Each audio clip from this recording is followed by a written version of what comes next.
Je suis là, bonjour à tous, bienvenue sur hlcshop.fr.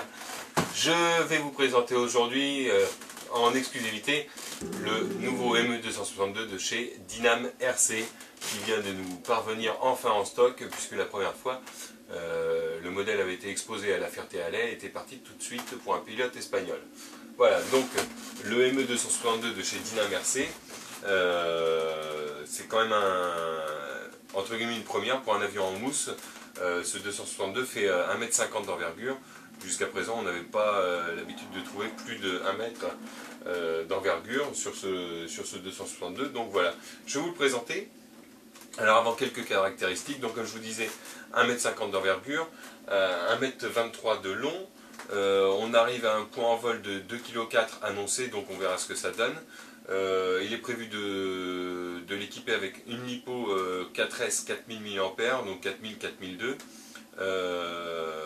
deux turbines 70 mm, des moteurs qui font 3500 kV, deux moteurs de 3500 kV et deux contrôleurs 60 A. Pour les cerveaux, on gardera, on doit avoir deux 17 grammes et deux 9 grammes, plus un train rentrant électrique, ce qui est vraiment un plus sur ce modèle. Donc voilà, sans plus tarder, on va procéder à l'ouverture de la boîte qui est assez importante. Voilà, donc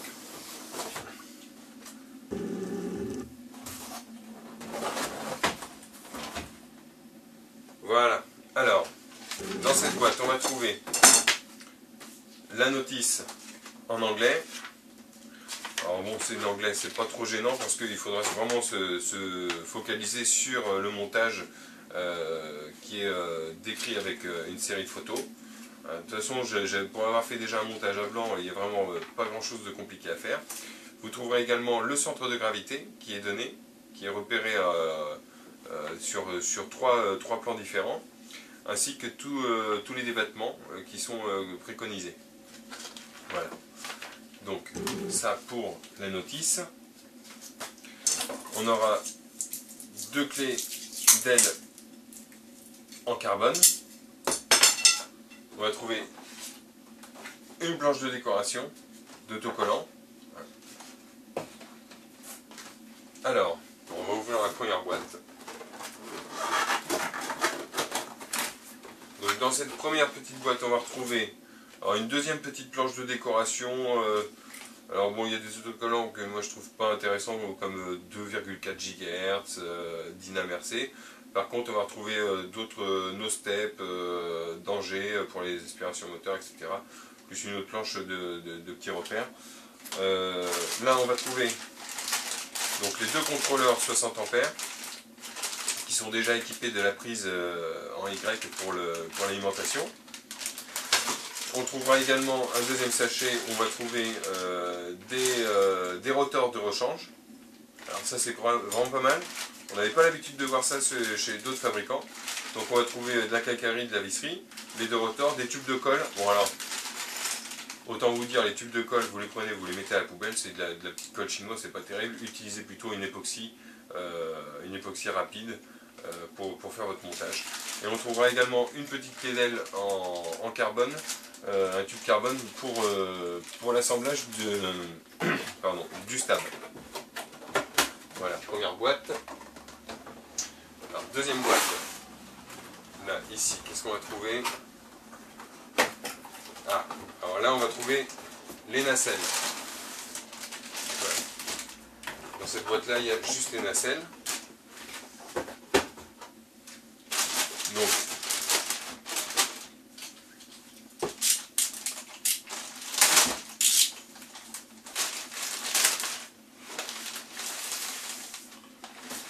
voilà. Donc, cet avion est réalisé en polystyrène de type EPO, donc un polystyrène moulé avec un additif à base de plastique. Donc, ces nacelles seront à coller sous l'aile. Donc il faudra effectuer un petit ponçage préalable, bien qu'il n'y ait pas beaucoup de colle, mais c'est toujours mieux de faire un petit ponçage pour éliminer toute trace de peinture, pardon, pas de colle mais de peinture. Donc, voilà, on a l'accès, là ici on va récupérer les fils moteurs. On a un accès complet à la turbine grâce à ce cache ici, donc qui est tenu par 2 vis dans des acères en plastique. Et là, on voit les turbines, donc ce sont des turbines à 5 pales. On a un moteur qui accroche pas mal. Donc au niveau des performances, on devrait être sur quelque chose d'assez réaliste vis-à-vis du format du produit. Voilà, donc les 2 nacelles déjà équipées. Ensuite, dans une deuxième boîte, on va trouver les ailes. Alors une aile, une deuxième aile, les demi-stabs et la dérive. Hop, là on a tout. Ce que je vais faire pour être plus à l'aise, je vais poser ça, ça, et je vais sortir le fuselage. Comme ça je vais pouvoir me libérer de la boîte. Alors, on va détailler les ailes. Donc elles sont livrées entièrement équipées des trains rentrants, servoless, des servo-9 pour les ailerons et des LED, parce qu'on a des feux en bout d'aile. Voilà. Donc en voici une.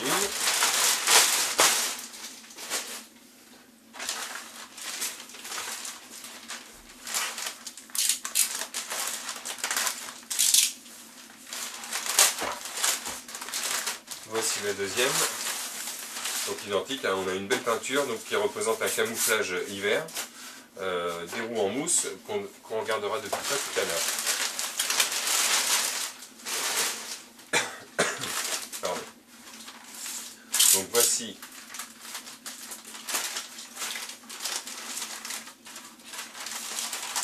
la dérive.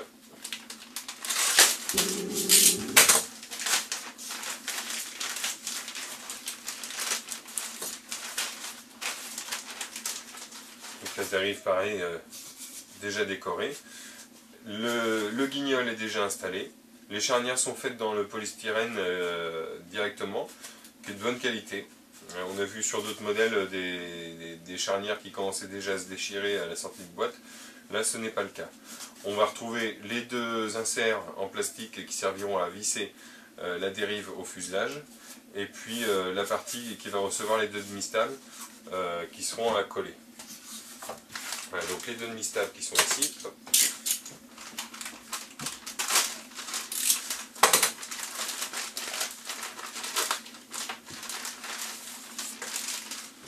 Voilà, les 2 demi-stabs qui sont donc livrés, avec également les guignols installés. Donc voilà, ce qu'on fait première opération, c'est que on libère un petit peu la matière, de façon à pouvoir avoir des charnières qui sont moins dures. Donc très simple, hein, on aura donc la petite tige carbone qu'on va insérer comme ceci. Hop. Et puis donc là on a un système, donc il faudra bien entendu penser avant toute chose à poncer cette partie qui va recevoir, qui va être en contact avec le demi-stab, poncer également là. Là on a un petit ergot qui va venir s'emboîter dans la dérive. Voilà, même chose de ce côté-là. Et voilà, c'est un assemblage quand même assez facile à faire. Alors concernant le fuselage, puisque là on a vraiment un fuselage qui est très bien réalisé, très belle déco, une belle peinture, un bel état de surface, avec un pilote qui est déjà installé.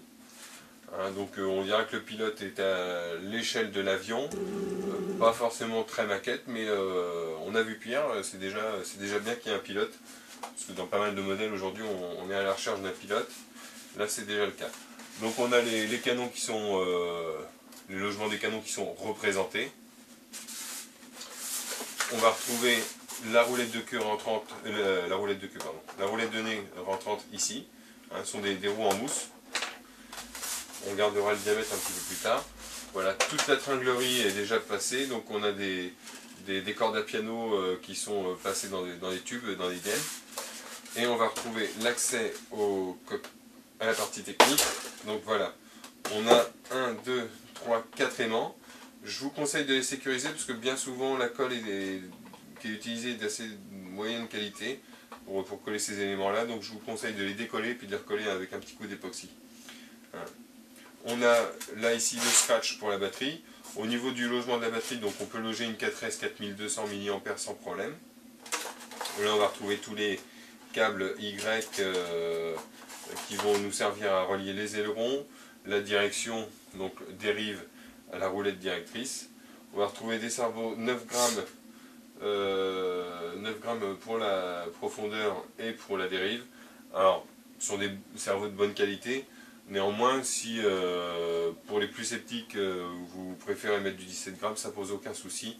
On a une platine en plastique qui est prévue pour être redécoupée pour recevoir des cerveaux un petit peu plus gros. Mais bon, vu le poids de l'avion, 9 grammes ça suffit. Il faudra faire attention si on prend beaucoup de badin et une grosse ressource, les cerveaux risquent de souffrir à terme. Voilà. Donc,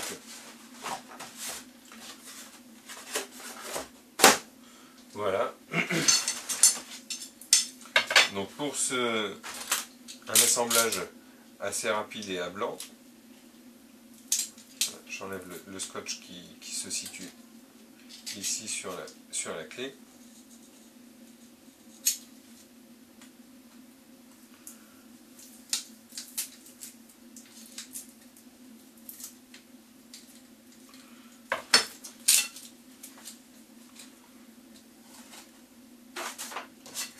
Donc on a deux logements pour ces clés d'aile.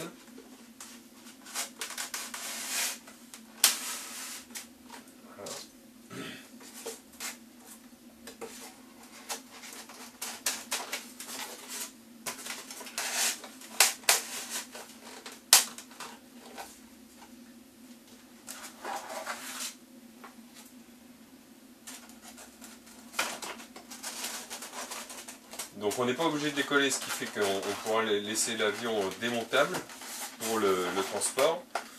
Alors soit si on a la chance d'avoir un véhicule assez important, on pourra transporter l'avion tel quel, entièrement monté.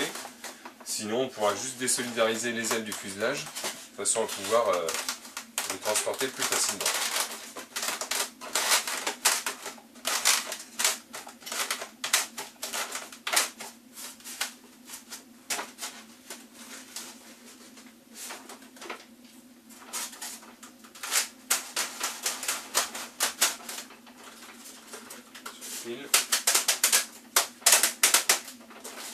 Voilà, ça c'est une chose de faite. Donc l'aile, une fois montée, donc on va découvrir quand même un petit côté inesthétique. Ce sont toutes les traces d'injection. On voit toutes les bus d'injection qui laissent des petits picots un peu partout. Bon, ça se voit au sol, une fois qu'il est en vol, vous ne le verrez pas du tout. Donc l'emplacement pour mettre les nacelles. Donc l'opération à répéter également, c'est un ponçage soigneux des surfaces qui vont être en contact à coller. Ici on a le passage pour les câbles des contrôleurs. Donc les contrôleurs seront dans le fuselage. Et on a les câbles qui vont passer ici, qu'on viendra raccorder au moteur. Alors,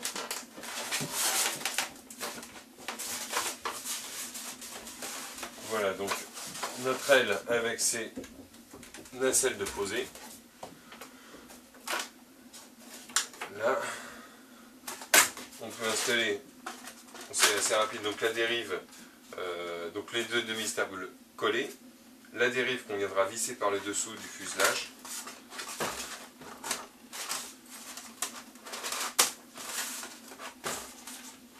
Voilà, comme ceci. Et l'ensemble qui viendra.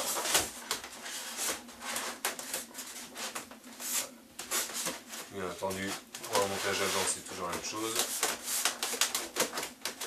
Voilà.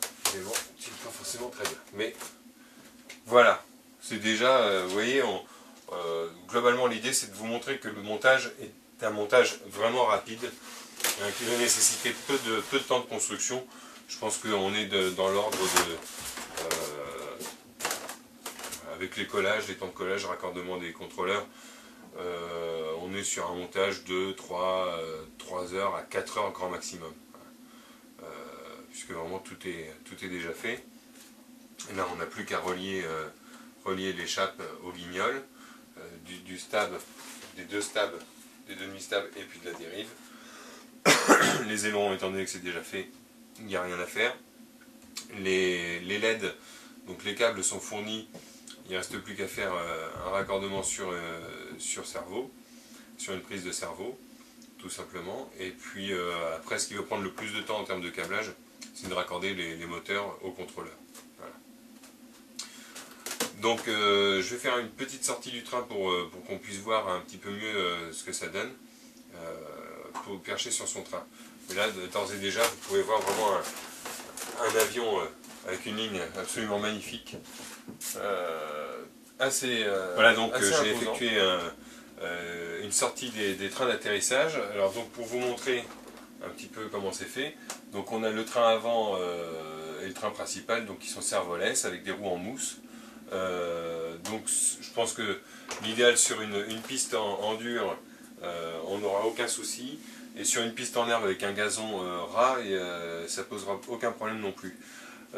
Concernant l'atterrissage, donc angle d'inclinaison, on aura le droit quand même de poser sur le train principal en premier avec un angle d'inclinaison important avant que la queue ne frotte, et les nacelles apparemment seront préservées. Si ça doit frotter d'abord, ça frottera sur la queue.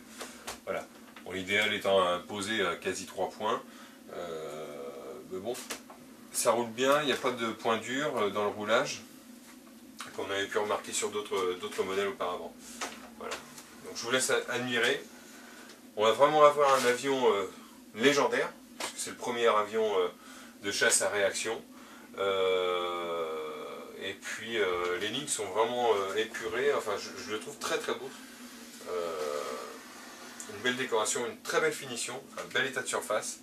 Puis vraiment une gueule vraiment à part de ce qu'on a l'habitude de voir en termes de jet, où on avait plutôt des jets, je dirais à peu près toute génération, sauf, voilà, moi je trouve qu'il manquait vraiment aujourd'hui dans les avions en mousse un 262 d'une taille correcte, et là pour le coup on a vraiment satisfaction. Voilà. Une belle déco, c'est propre, puis vraiment l'état de surface est nickel, on voit un petit peu le grain mais sans plus.